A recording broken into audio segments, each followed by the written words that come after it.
نحمده ونصلي ونسلم على رسوله النبي الأمين أما بعد فأعوذ بالله السميع العليم من الشيطان الرجيم بسم الله الرحمن الرحيم قال الله تبارك وتعالى وقال الذين لا يرجون لقاءنا لولا أنزل علينا الملائكة أو نرى ربنا لقد استكبروا في أنفسهم وعتوا عتوا كبيرا صدق الله مولانا العظيم۔ عزیزان گرامی، آج بھی الحمدللہ تعالی ہمارا 19ویں پارے کا درس تفسیر القرآن ہے الحمدللہ۔ تو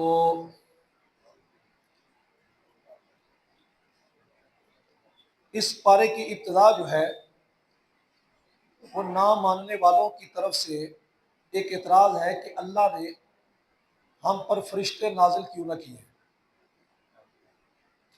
یا ہم اپنے رب کو آنکھوں سے دیکھیں۔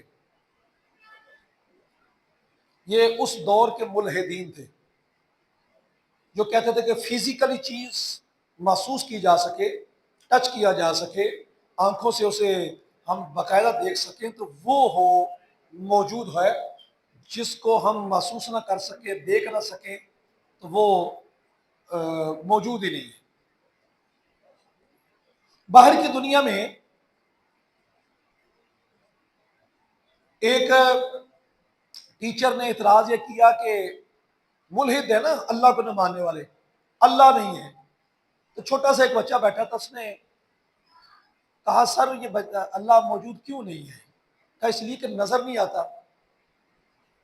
تو بچہ کہنے لگا سر مجھے آپ کی عقل نظر نہیں آ رہی، آپ کی عقل، اس کے دل میں اللہ نے یہ بات ڈال دی، سر مجھے آپ کی عقل نظر نہیں آ رہی۔ تو پھر یہ موجود نہ ہوئی، مطلب کہ ماسٹر تو پاگل لگا پھرنے۔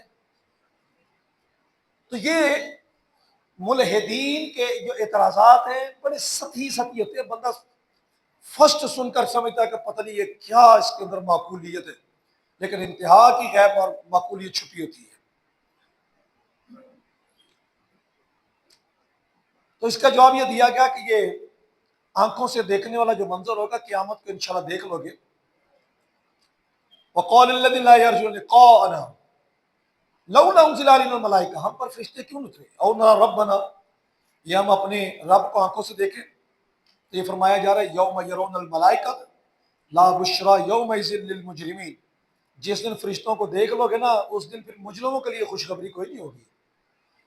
قیامت کا دن ہوگا نا، فیصلے ہو جائیں گے۔ حضور صلی اللہ علیہ وسلم نے اللہ کے حضور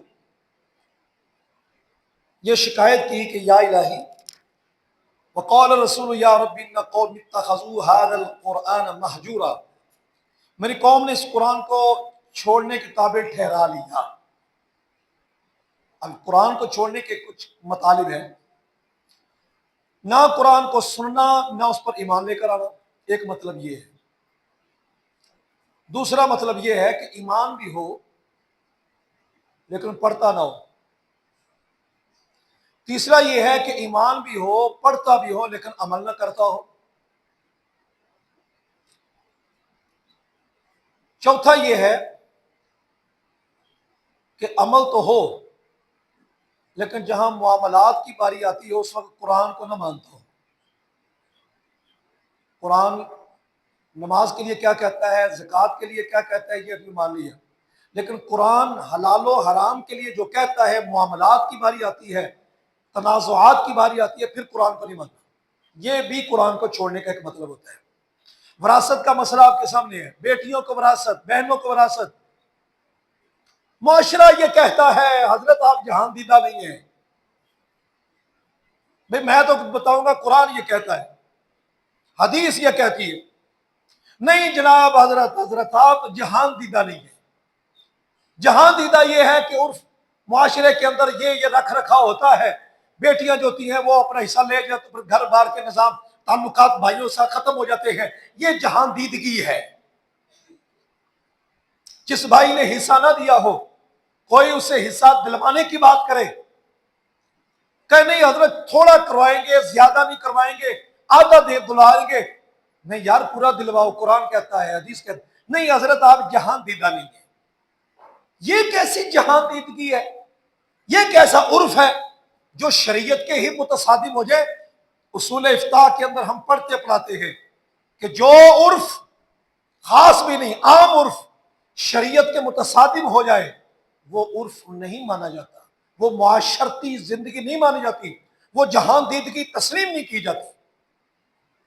لیکن بڑا مشکل ہے کہ لوگ اس بات کو ہضم کریں اور کہیں کہ ہمارا جو 5 مرلے کا گھر ہے یا 10 مرلے کا گھر ہے یا 4 مرلے کا گھر ہے، اس کے اندر میں اپنی جو ہے 4 بہنوں کو یا 2 بہنوں کو حق دوں۔ اسی طرح وہ دے دے صحیح بس۔ مجھے ایک بندے نے فون کیا، حضرت صاحب وہ 20 لاکھ روپے اس طرح والد کی ترکہ ہے، تو اس کے اندر بہنوں کو کتنا حصہ بڑھے گا؟ ماشاءاللہ بڑا پرفیکٹ بندہ ہے، بہت ہوتے ساتھ ہی وراثت کا مسئلہ پوچھ رہے۔ میں نے کہا جی بہنیں ہیں تو یہ بنے گا، بھائی اتنا بنے گا۔ کہتا جی وہ 2 بہنوں نے اپنا حصہ چھوڑ دیا۔ میں کہا ٹھیک، یہ تو کاروائی دوسری ہے جی، انہوں نے اپنا حصہ چھوڑ دیا۔ میں کہا چھوڑ دیا تو پھر؟ میں کہا چھوڑنے کے باوجود بھی وہ حقدار رہیں گی۔ اعلیٰ حضرت نے فتاوی رضیہ کی 26ویں جلد میں مستقل طور پر لکھا کہ اگر بہن کہہ بھی دے لو ترکت حقی، میں نے اپنا حق وراثت چھوڑ دیا، باپ کی زندگی میں نہیں، اس وقت تو وراثت ہی نہیں ملی، باپ کی زندگی کے بعد جب ملنے لگی ہے اس وقت کی بات کر رہا ہوں۔ اگر زندگی میں کہتی ہے وہ تو وجود ہی نہیں نہ رکھتا، وہ کہہ بھی دے تو اس کا اعتبار نہیں۔ زندگی کے بعد وراثت دینے کی باری ہے، نہ ویر میں نہیں لینا، نہ میرے بھائی میں نے نہیں لینا۔ اگر کہہ بھی دے، الحموی شرح اشباح والنظائر کا حوالہ دیتے ہوئے امام اہل سنت لکھا ہوا، اگر وہ کہہ دے لو ترکت حقی، میں نے اپنا حق چھوڑا، فرمایا تب بھی اس کا حق نہیں معاف ہوگا، وراثت حق جبری ہے جو اس کو مل کر رہے گی۔ میں نے کہا اچھا یوں کر، تو اپنا حق بہنوں کو دے دے۔ تو کہا بہنیں میں نے اپنا حق چھوڑا۔ جی حضرت صاحب یہ کیسے ہوگا؟ تو بھی اسی ماں کا بیٹا ہے جس کی وہ بیٹی ہے، تجھے کو الگ سے تارے نہیں لگے۔ یہ کیس آتے ہیں کہ جی بہن نے آ کے چھوڑ دیا، یار کبھی یہ بھی آئے گا کہ بھائی نے آ کے چھوڑ دیا۔ آ کر کہیں جی بہنیں کہیں جی بھائی کہتی ہیں ہم نے حق چھوڑ دیا ہے تو ہم چاہتے ہیں کہ ان کو دیں، کبھی ایسا بھی معاملہ ہے؟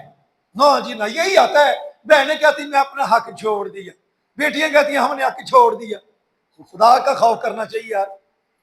دے کر دیکھو صحیح، اللہ برکت دیتا ہے، اللہ برکت دیتا ہے مال نکالنے میں۔ یہ اسلام کا عجیب فلسفہ ہے۔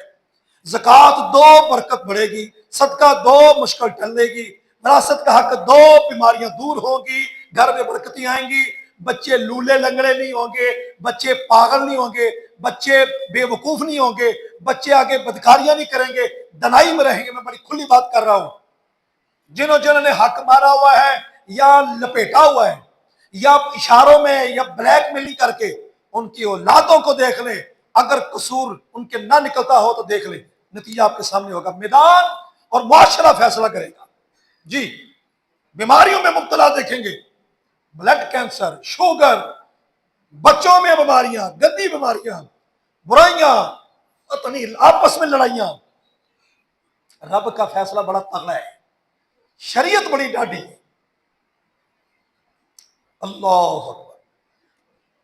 قرآن پر عمل تو ہو لیکن معاملات میں تنازعات میں حکم نہ مانے، معنی میں غور و تدبر نہ کرے، مان بھی لیا لیکن جو قرآن کے مفاہیم ہیں، مطالب ہیں، اس میں غور و فکر نہ کرے۔ ٹائم ملتا ہے تو اپنا ٹائم اردا گرد کی ایکٹیویٹی، فیس بک پر بے تکا دیکھا، ادھر دیکھا، اب بندے اٹھ کر گئے رات تو جا کر موبائل دیکھیں گے، تلاوت کرنے کے لیے نہیں جاتے ہیں، اٹھ کر جو مسجد جاتے ہیں جا کر گھر میں بستر پر لیٹ جاتے ہیں، لیکن اس کے بعد موبائل شریف کی زیارت شروع کر دیتے ہیں۔ ہم سمجھتے ہیں شاید قرآن شریف پڑھتے ہیں لیکن کہ موبائل شریف۔ پھر 1-1.5 گھنٹہ جب ہوتا ہے پھر نیند آنی شروع ہوتی ہے تو نیند ختم ہو چکی ہوتی ہے اور دماغ خراب، بالکل بربادی۔ حضور امام ربانی مجدد ثانی سرکار فرماتے ہیں جس کا رمضان کا مہینہ اچھا گزر گیا نا، برائیوں سے دور گزر گیا، نیک گزر گیا، اس کا پورا سال ہی نیک گزرے گا۔ اس لیے اس میں اعتکاف رکھا گیا شریعت میں، بھوک رکھے گی، ٹکر کی بھی فکر چھوڑو، عبادت میں رہو، کسی طرح ہو سکتا ہے، معانی میں غور و تدبر نہ کرے، یہ بھی قرآن کو چھوڑنا ہوتا ہے۔ چھٹا یہ ہے جو کہ ابن قیم نے بھی لکھا، قلبی اور روحانی امراض میں شفا حاصل نہ کرے۔ قلبی امراض، اور قرآن جو ہے قلبی امراض کے لیے، روحانی شفا خانہ ہے، جو اس سے نہ لے بلکہ شفا کسی ایسی پوائنٹ سے لیتا رہے جہاں قرآن اور نماز پر عمل ہی نہ ہوتا ہو، قوالی چلتی رہی ہو۔ تو روحانی شفا قرآن کو سمجھے۔ آگے مشرقین کا بھی اعتراض تھا، یہودیوں کا بھی اعتراض تھا کہ قرآن مجید یک بارگی کیوں نہ اتارا گیا، ایک ہی مرتبہ آتا، بات ختم ہو جاتی۔ وقال الذين كفروا لولا نزل عليه القرآن جملة واحدة، ایک ہی مرتبہ آتا۔ اللہ فرماتا ہے کہ ہم نے جو اس کو آہستہ آہستہ اتارا ہے نا، لنثبت به فؤادك ورتلناه ترتیلا، ہم نے اس کو آہستہ آہستہ اس لیے اتارا ہے تاکہ یہ قرآن ضبط ہو جائے، حفظ ہو جائے، آسان ہو جائے۔ اس لیے پہلی امتوں کی کتابیں یاد نہیں ہوتی تھی، واحد کتاب قرآن ہے جو الحمدللہ چھوٹے چھوٹے بچوں کے سینوں میں محفوظ ہوتا چلا جا رہا ہے۔ اور چونکہ یہ حضور کے قلب اطہر پر نازل ہوا ہے آہستہ آہستہ، اور قیامت تک آنے والے مومنین حضور کے قلب مبارک سے فیض لیتے ہیں، اور یہ بھی ایک فیض کی علامت ہوتی ہے کہ وہ ان کے بچے قرآن یاد کر رہے ہوتے ہیں۔ ماں باپ نیک ہوتے ہیں تو بچہ قرآن یاد کرنا شروع کر دیتا ہے۔ ماں باپ کا درجہ بڑا پاکیزگی میں چلا جائے تو پھر یہ دور بنتا ہے کہ ماں کو اگر 18 سپارے زبانی یاد ہو تو بچہ پیدا ہوتی 18 سپارے زبانی یاد کر کے آتا ہے، جس کو زمانہ غوث پاک کے نام سے یاد کرتا ہے۔ پھر تدریجاً کے اندر اس کی قدر و منزلت، ویلیو برقرار رہتی ہے، قلب منور کی نورانیت اور مزید بڑھتی ہے۔ اس کے بعد قرآن نے کہا محبوب، یہ آپ سے مطالبے کرتے ہیں، سوال کرتے ہیں، تسلی دینے کے لیے کہا محبوب، حضرت موسیٰ، حضرت ہارون، حضرت نوح، حضرت لوط، حضرت صالح، ان کے قوموں کے حوالے بیان کر کے کہا، اور متنوع اقسام کے دلائل دے کر کہ سورج اسی وقت بھی وہی تھا، چاند اس وقت بھی وہی تھا، بنایا اسی نے تھا، سورج کی روشنی کم نہیں پڑی، چاند کی روشنی کم نہیں پڑی، چارجنگ نہیں کم ہوئی، مسلسل کب سے چلا آ رہا ہے، روشنی برقرار، دن کا نظام اسی طرح، رات کا نظام اسی طرح، کوئی اس میں جھول نہیں ہے۔ وہی وحدانیت قائم رکھنے والا واجب الوجود کی ذات، اس نے یہ نظام کو قائم رکھا ہوا ہے۔ تو اس بات کو بتانے کے لیے کہ اللہ رب العزت وہ ذات ہے جو برحق وہی ہے، اس کے بندے برحق ہیں، تو ان قوموں کو برے حالات بتائے گئے جب نافرمانی کی، تو محبوب اگر آپ کا انکار کرتے ہیں تو کون سی عجیب بات ہے۔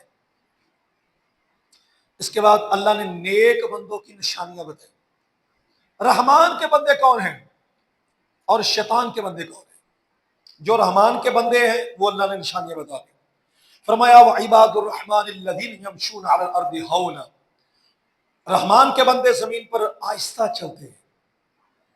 وَإِذَا خَاطَبَهُمُ الْجَاهِلُونَ، جب ان سے جاہل خطاب کرتے ہیں تو ان کو کہتے ہیں حضرت سلام، سلام جان، اس کو کہتے ہیں سلام متارکہ، جان چھڑائی۔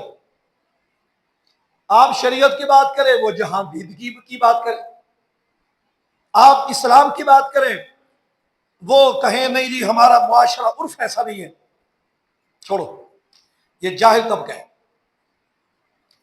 والذین یبیتون لربہم سجدا وقیاما، عباد الرحمن کی یہ بھی نشانی کہ وہ رات اللہ کی بات میں گزارتے ہیں، سجدے کرتے ہوئے، قیام کرتے ہوئے۔ جی میں تو کہتا ہوں جو حافظ قرآن ہے نا، وہ رمضان کے اندر ایک نیت کر لیں کہ میں نے منزل، ایک منزل 7 منزلیں ہیں تو 6-7 پاروں کی ایک منزل ہوتی ہے، 5 پارے بھی آ جاتے ہیں، تو ذہن بنا لیں کہ میں نے ایک ایک منزل اپنی زندگی کا معمول بنانا کہ ایک منزل رات کو پڑھنی، 2 گھنٹے لگے، 1.5 گھنٹہ لگے، 2.5 گھنٹے لگے، یہ 2 گھنٹے اللہ کے لیے وقف کر دے حافظ قرآن. اور جو اس کے علاوہ اگر اس کی سپیڈ ٹھیک ہے، سمجھتا میں اچھا قرآن پڑھ سکتا ہوں، وہ بھی معمول بنا لے، اللہ کے ولیوں میں شامل ہو جائے گا. یہ منزل جو بنائی گئی ہے نا، یہ اللہ کے ولیوں میں شامل ہونے کے لیے. اور میرے قبلہ استاد گرامی فرمایا کرتے تھے بابا جی، وہ فرمایا کرتے سارے کو لوگ آج تک پوچھے نہیں کہ سونا کیویں ہونا ہے، کہنے آؤ سارے کو پوچھو سب دسی سونا ہوتا گور کی ہے. وہ قصیدہ بردشی کا شعر آیا نا، انہا الحوض تبیض الوجوہ بھی من الغوثات وقد جاؤک الہمم. الحمدللہ مجھے قصیدہ بردشی پورا زبانی یاد ہے، میں روزانہ پڑھتا ہوں. یہ بابا جی سے میں نے یاد کیا کہ قرآن وہ حوض ہے جس سے چہرے چمک جاتے ہیں. آپ فرماتے ہیں یارا تہجد والے تسی پڑھو نا قرآن دیکھا سونے کیویں نہیں ہوندے. بابا جی بابا سونے سن. تو راتوں کو قیام کرتے ہیں. اور والذین یقولون، اور وہ جو عرض کرتے ہیں اے ہمارے رب اصرف عنا عذاب جہنم. یہ ساری بات کر کے پھر یہ نہیں کہتے اللہ نے بڑا کرم ہے سونے مرشد کی بات بڑی سمجھداری کوئی نہیں جا جی. وہ یہ نہیں کہتے، پھر ڈرتے ہیں، مذاق نہیں اڑاتے قبر کا. لوگ قبر نے یہ بھی سامنے کچھ کہہ رہے ہیں تو پھر اڈے مرشد کی بات بڑھنا مطلب کی ہویا. کوئی مرشد یہ نہیں کہتا کہ تم بے خوف ہو کر آؤ. جناب سید عمر فاروق روئے تو ان کی آنکھوں کے نیچے ایسے نشان پڑتے ہیں جیسے دودھ اٹھانے والے جو دودھی ہوتا ہے اس کے کندھے پر نشان پڑا ہوتا ہے. اور تو جناب کہے کہ ہمیں فکر ہی نہیں ہے. صحابہ کو فکر ہو، تابعین تبع تابعین کو فکر ہو، گڑ گڑا کر رونے والوں کو فکر ہو، جن مرشد کا نام لیتا ہے ان کو فکر ہو، داتا و خواجہ کو فکر ہو، اور تو کہے بھی ہمیں دامن پکڑا ہم کو فکر ہی نہیں ہے. بس نماز چھوڑنے کے بہانے ہیں، یہ قرآن چھوڑنے کے بہانے ہیں، عمل نہ کرنے کے بہانے ہیں. تو یہ دعا کیا مانتے ہیں اللہ کے بندے؟ ربنا، اے ہمارے رب، اصرف عنا عذاب جہنم، ہم سے جہنم کے عذاب کو پھیرے رکھنا. یار اتنی باتیں کر کے بھی دعا یہ مانتے ہیں. اللہ والذین اذا انفقوا، جب وہ خرچ کرتے ہیں، لم یسرفوا ولم یقتروا، نہ تو فضول خرچی کرتے، اپنے بچوں پر ہی ہاتھ تنگ کر دیا، ولم یقتروا، نہ کنجوسی کرتے ہیں، ولم یسرفوا، نہ فضول خرچی کرتے ہیں، بے تکا خرچ، اور یہ بھی کھاؤ یہ بھی کھاؤ. وکان بین ذلک قواما، اس کے درمیان رہتے ہیں. جی مال ایسا میرا، میں جو مرضی کھاؤں کماؤں جو مرضی نہیں، اس پر یہ اللہ کی پکڑ ہے کہ تو نے اس کو اتنی مقدار میں کھانا ہے، ضرورت کے مطابق رکھنا ہے، اور بے تکے اپنے لذتوں کے لیے نہیں کرنا. شاہی زندگی گزارنے کی خاطر سٹائل اپنا وہ بنانے کے لیے یہ ٹائل اچھی لگ رہی ہے اتار کو یہ کروا دیں، یہ بھی ڈیزائن اچھا نہیں ہے. اچھی والی چیز کو یوں برباد کرتے رہنا اسلام اجازت دیتا. کھانا جو ضائع کرتے ہیں آپ دسترخوانوں پر، اس کی اجازت نہیں دیتا اسلام. اپنے برتن میں اتنا ڈالیں جتنی ضرور آپ نے استعمال کرنا ہے. شادیوں کے اوپر کھانا بے دھڑک ڈال لیا، پھر اس کے بعد کیا ضائع کیا، اس کا گناہ اس کو ملے گا جس نے ایسا کیا. والذین لا يدعون مع اللہ الہ آخر، اور ان کی شان یہ ہوتی ہے کہ اللہ کے علاوہ کسی اور کی پوجا نہیں کرتے، واجب الوجود سمجھ کر پکارتے نہیں ہیں. ولا یقتلون النفس التي حرم اللہ الا بالحق، کسی جان کو نہ حق قتل نہیں کرتے اور نہ ہی کرواتے، نہ کرتے ہیں نہ کرواتے ہیں. ولا یزنون، بدکاریاں نہیں کرتے، مگر جس نے توبہ کر لی، عمل صالح کر لیا، گناہ ہو گیا عمل صالح کر لیا، وہ بھی اللہ کے بندوں میں سے، وہ بھی ولیوں میں آ گیا. یہ ولیوں کی باتیں کی جا رہی ہیں. میں نے کہا اللہ کا ولی کیسے بنے، آج بتاتے ہیں طریقہ. ومن تاب وعمل صالحا، جس نے توبہ کی اور اچھے عمل کیے وہ اللہ کی طرف رجوع کرنے والا ہے. والذین لا یشہدون الزور، جھوٹی گواہی نہیں دیتے، جھوٹی گواہی. اور یہ بات یاد رکھیں، اعلیٰ حضرت نے ایک مقام پر تحقیق کی ہوئی ہے کہ اگر، کیونکہ ہمارا عدالتی نظام ذرا عجیب سا ہے کسی حقدار کو حق دلوانے کے لیے، حقدار کو حق دلوانے کے لیے اگر کچھ کلمات ایسے بولے جائیں جو حقیقت سے ہٹے ہوئے ہوں، لیکن ان الفاظ کو اس طرح بولے کہ کچھ حقیقت کی طرف اشارہ ہوتا ہو، تو وہ ایسے بول سکتے ہیں۔ اگر ان کلمات سے بھی اشارہ نہیں ہوتا تو فرمایا مسلمان کو ظلم سے بچانے کے لیے اگر یہ جھوٹ بولتا ہے تو ایسا جھوٹ بولنا اس کے لیے ضروری ہے۔ ایک بندے کو سچ بولے گا تو وہ قتل ہو جائے گا، ناحق قتل ہوگا۔ چور آ کے پوچھتا ہے بتا ادھر کہاں ہے، ڈاکو پوچھتا ہے کہ فلانا بندہ کہاں، اسے پتا ہے کہ یہ ظلم قتل کرے گا اسے، تو کہے نہیں میں تو سچ ہی بولوں گا، اور تیرے سچ بولنے سے گناہ کبیرہ آئے گا، اس وقت تیرے سچ بولنے سے فساد پھیلے گا، تیرے سچ بولنے سے جھوٹی تیری سچی گواہی سے جو مظلوم ہے اس کا حق مارا جائے گا۔ تو شریعت نے اس والے سے یہ فیصلہ کیا ہے۔ میں نے بھی اپنے فتاوی مرتضیہ کی دوسری جلد میں ایک فتویٰ اسی کے متعلق تھا، وہ اعلیٰ حضرت کے حوالے سے بھی اور دیگر فقہا کے حوالے سے بیان کیا ہوا ہے کہ جھوٹی گواہی کہاں دینی ضروری ہے اور کہاں دینا حرام ہے۔ یہ حرام جو جھوٹی گواہی اس کا ذکر کیا جا رہا ہے، یہ جو 500 روپے کے اوپر وہ گواہ مل جاتے ہیں نا عدالت کے باہر بیٹھے ہوتے ہیں، وہ ہوتے اب تمہیں ریٹ کیونکہ پیٹرول مہنگا ہوا ہے تو ان کا ریٹ بھی بڑھ گیا ہے۔ وَإِذَا مَرُّوا بِاللَّغْوِ مَرُّوا كِرَامًا، اور جب وہ بےہودہ پر گزرتے ہیں تو اپنی عزت سنبھالے گزر جاتے ہیں۔ اللہ تعالیٰ ترجمہ بڑا پیارا کیا ہے، ویسے تھا کہ وہ عزت سے گزرتے ہیں، فرمایا اپنی عزت سنبھال کر گزر جاتے ہیں۔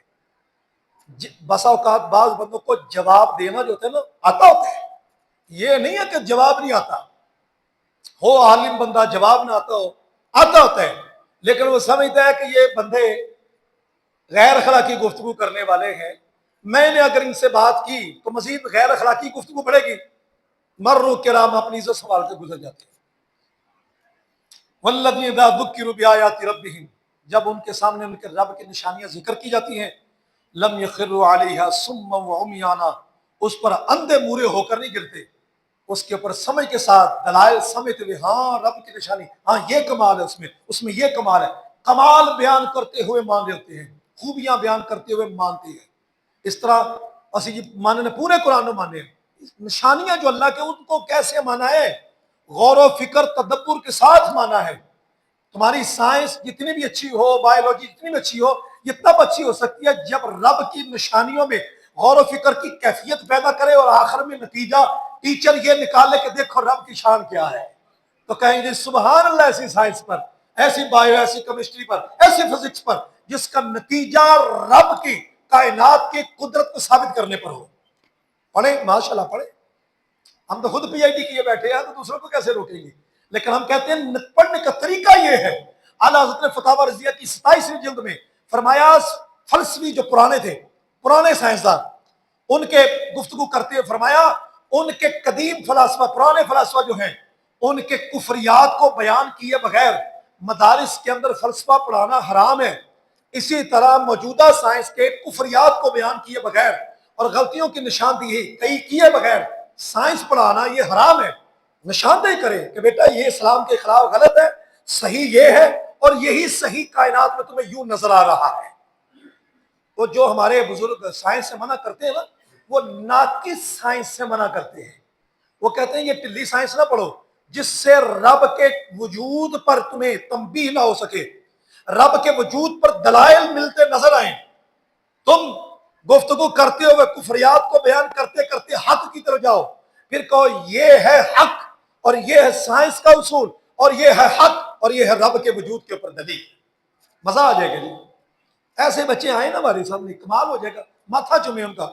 اور جب پہلے دن سے، میں بس اوقات کہتا ہوں، پہلے دن سے جب بچہ یہ نیت لے کر چلے گا، آپ اپنے بچے کو یہ نیت کے لیے پڑھائیں گے اور کہیں گے چل بیٹا اس نیت سے تو نے پڑھنا ہے، جناب وہ کالج یونیورسٹی میں بھی پڑھے، وہ دین کا طالب علم ہے، جب گھر سے نکلے گا فرشتے اس کے پر پاؤں کے نیچے اپنے پر بچھائیں گے، کیونکہ اس کا مقصد دین ہے، اور دین کا علم جہاں سے ملے لے، یہ مومن کی گمشدہ وراثت ہے، جہاں سے ملے لے لے، علم اس کا ہے، نبی کے صدقے ملا ہے۔ اور جو اللہ کے بندے ہیں وہ کیا کہتے ہیں، ربنا، اے ہمارے رب، حب لنا من ازواجنا، ہمیں دے ہماری بیویوں، اللہ فرماتے ہیں ہماری بیویاں ہمیں دے،